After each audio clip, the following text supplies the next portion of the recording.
भारत ने चांद पर पहुंचकर इतिहास रच दिया। चंद्रयान-3 के लैंडर ने चांद के दक्षिण ध्रुव पर कदम रखा। ऐसा करने वाला भारत दुनिया का पहला देश बन गया है। चंद्रयान-3 मिशन के तहत चंद्रमा के साउथ पोल पर सॉफ्ट लैंडिंग के बाद इसरो के वैज्ञानिकों का काम और बढ़ेगा। वैसे तो चांद की सतह पर उतरने वाले लैंडर और रोवर चंद्रमा पर एक ही दिन काम करेंगे, लेकिन एक लूनर डे यानी चांद पर एक दिन धरती के 14 दिन के बराबर होता है। ऐसे में लैंडिंग के बाद धरती पर अगले 14 दिन वैज्ञानिकों के लिए खास होंगे। इस दौरान वैज्ञानिक चंद्रमा से भेजे गए डेटा का अध्ययन करेंगे। चांद की सतह पर उतरते ही पहले विक्रम लैंडर का साइड पैनल खुलेगा, जिससे रोवर प्रज्ञान के लिए रैंप यानी उतरने के लिए रास्ता बनेगा। चांद की सतह पर उतरने के 4 घंटे के बाद रोवर प्रज्ञान लैंडर से बाहर निकलेगा। प्रज्ञान अपने नेविगेशन कैमरे के जरिए आसपास का माहौल भांपता रहेगा। प्रज्ञान में इसरो का लोगो और तिरंगा लगा हुआ है। जैसे जैसे प्रज्ञान आगे बढ़ेगा, चांद की सतह पर भारतीय तिरंगा और इसरो का लोगो बनता चला जाएगा।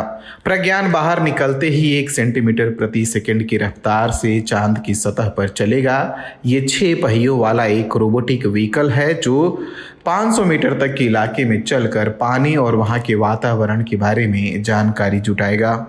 हालांकि इसरो प्रमुख एस सोमनाथ ने टाइम्स ऑफ इंडिया से कहा कि प्रज्ञान कितनी दूरी तय करेगा इस बारे में अभी अंदाजा नहीं लगाया जा सकता है, क्योंकि ये कई चीजों के आधार पर किया जाएगा।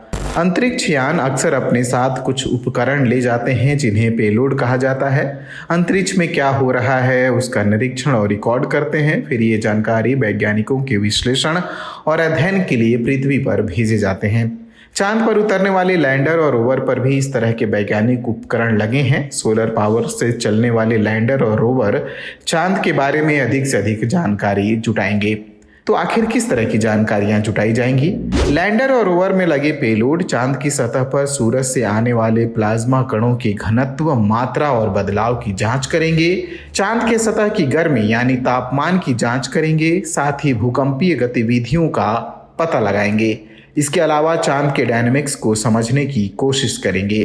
प्रज्ञान को ऐसे बनाया गया है कि वो चांद की सतह की जानकारी जुटा सके। प्रज्ञान इन जानकारियों को जुटाकर लैंडर तक पहुंचाएगा।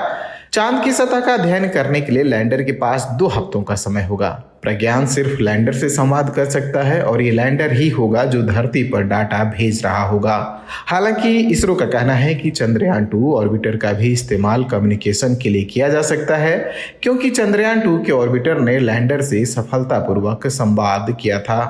विक्रम और प्रज्ञान को एक चंद्र दिवस यानी धरती के 14 दिनों तक काम करना है। अगर इससे ज्यादा की अवधि तक चंद्रयान-3 को टिके रहना है तो उसे चांद की ठंडी रात यानी -238 डिग्री सेल्सियस के साथ सुरक्षित रहना होगा। इसरो प्रमुख ने कहा कि ऐसी संभावनाएं हैं कि विक्रम और लैंडर दोनों के पास एक अतिरिक्त लूनर डे होगा।